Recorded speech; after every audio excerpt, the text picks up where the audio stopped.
everybody, it's Dr. Magnifico from jaredsfullvetandpobly.com. I am at home. It is Friday, April 4th, I think. I'm gonna do a bunch of videos for you guys at home to kind of help you understand what your pets might be telling you while you're spending so much time with them, and also to kind of help you understand what's emergent and what might not be, because we are now under a directive where we can only see kind of the medical emergencies or the emergency stuff. So our opportunity to see your animals more frequently has dissipated. So I am at home with my three dogs. I have three dogs. This is Storm, this is Frippy, and this is Charleston. Storm's about a year and a half. Frippy is about a year and a half, and then Storm is about 11. So we have a nice kind of varying ranges in age and a little bit in size here. So some of the things that I want you guys to do, and I'm gonna give you guys homework assignments as we go, is I want you to get on the floor and sit with your dogs, if possible, or get on the couch and sit with your dog. I'm gonna kind of go through kind of a general list of things that I think everybody should be checking at home with their dogs, and then I'll do a cat series later. So things that I want you guys to pay attention to while you're spending time with your dogs, and then just sort of routine stuff for you guys to be observing. So in medicine, it's always best to kind of have a really chronological exam. So we always want to be very consistent with our exams. It helps us kind of remember all of the things that we need to be checking. So I always start at the head, and most veterinarians start at the head. It's just easier to start at the head. Before we even do that, we observe. So while you guys are in the room with me talking, I'm watching your pet. Right now, everybody's doing curbside service, so right now as you're outside in your car, I bring your pet inside and I put the dog on the floor, and you'll hear me say this a lot, so you guys who know me have heard me say it. I always want you to put your dog on the floor, and I want to talk to you as I'm observing your pet. A lot of my ability to kind of understand what might be a problem is just in general observation. So one of the first things that you can start to do is just sit and observe your pet. You should be observing your pet sleeping, resting, calmly when they're eating, and then even when they're outside.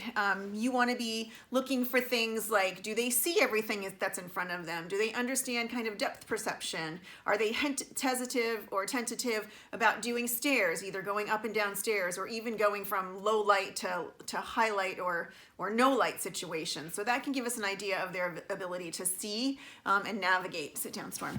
And then I want you to kind of observe them walking around. Are they walking, placing all 4 feet nice and evenly? Are they favoring one leg? Are they tucking their legs behind them? Do they have an arched back? Do they look like they're kind of hunched over? I mean, just kind of normal posture things. So that's a really important thing to do, and there's a lot of clues available. So those are the things that I'm looking for in the room. And then I'm looking to see if your dog responds to me when I talk, or if I clap, or if I make a loud noise. I want to see their ears turn. I want to see their heads turn. I want to see that they're cognitively assessing things that are going on in their surroundings, that they're paying attention, that they're observant. So all of those things are just kind of normal observing things.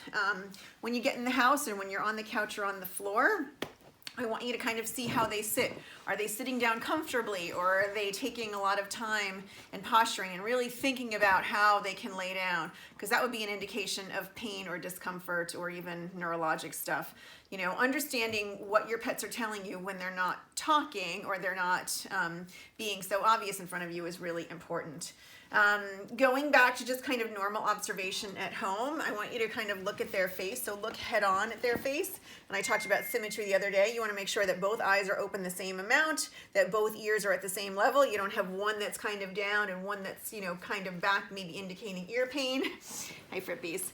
And then you want to just kind of, we always rub our hands. So you want to rub kind of along the nose and along the forehead and just make sure that everything feels symmetrical as you do that.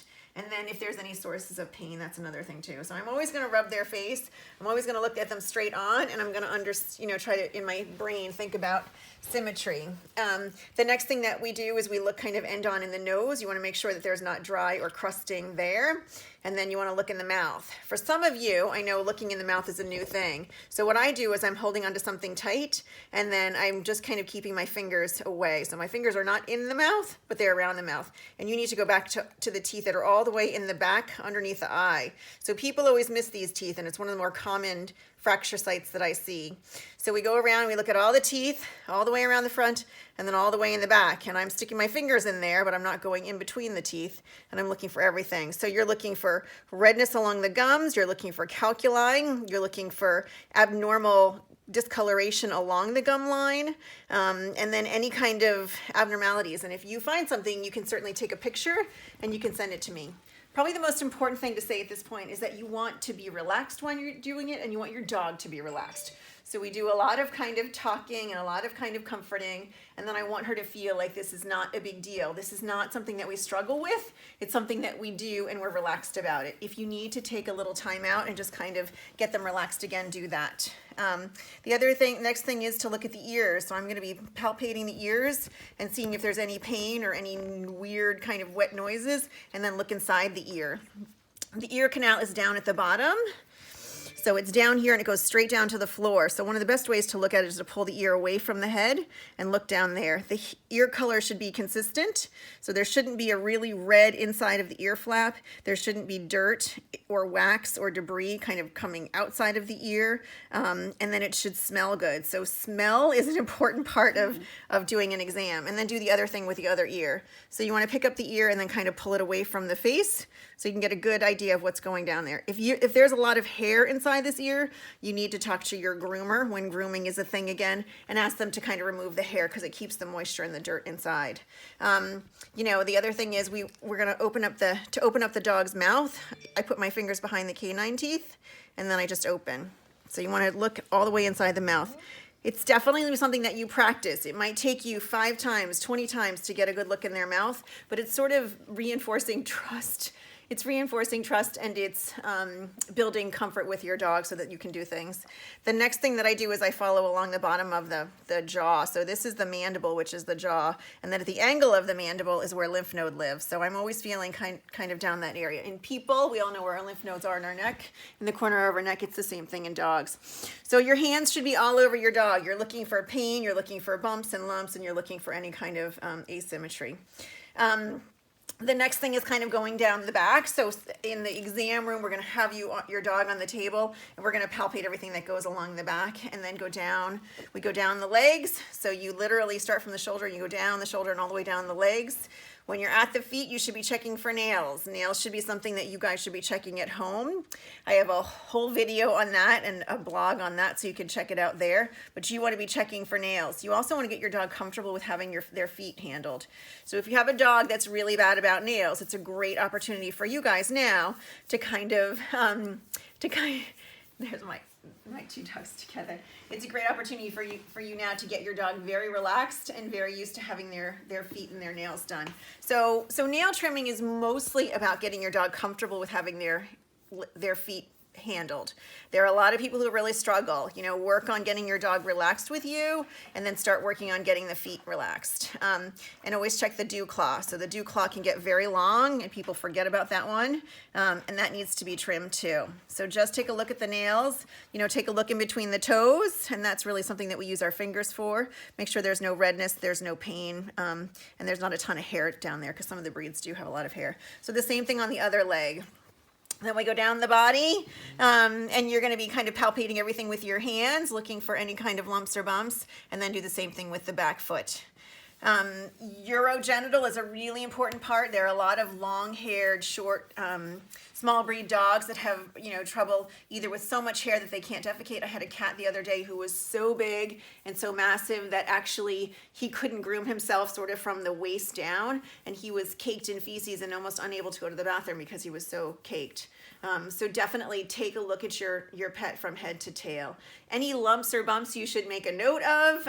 I also tell people to literally use a ruler to kind of understand size of those lumps and those bumps, and then keep a little journal of those. Anything that changes size, shape, or consistency rapidly is something that you want to talk to your veterinarian about. With the advent of telemedicine, it's very, very hard for us to understand or diagnose a lump or a bump via a photo, so it's really something you need to talk to your vet about. But if it's staying small, it's staying consistent, and it's not bothering your pet, you're probably safe to wait a little while. I'm going to talk about anal sacs in a different video because that's something that you guys can do at home. We're going to go over nail trimming and ear cleaning because those are something that are other things that are also really important for you guys to do at home, and then teeth brushing. So in the dog department, there's lots of stuff that you can do at home. One of the most important thing is being a really good observer and keeping really accurate records of your dog and what's going on with them. If you have any questions about this or anything else pet related, you can find me anytime at pobly.com, or you can meet me at the clinic at Jared's Full Vet. Take care, everybody. Bye.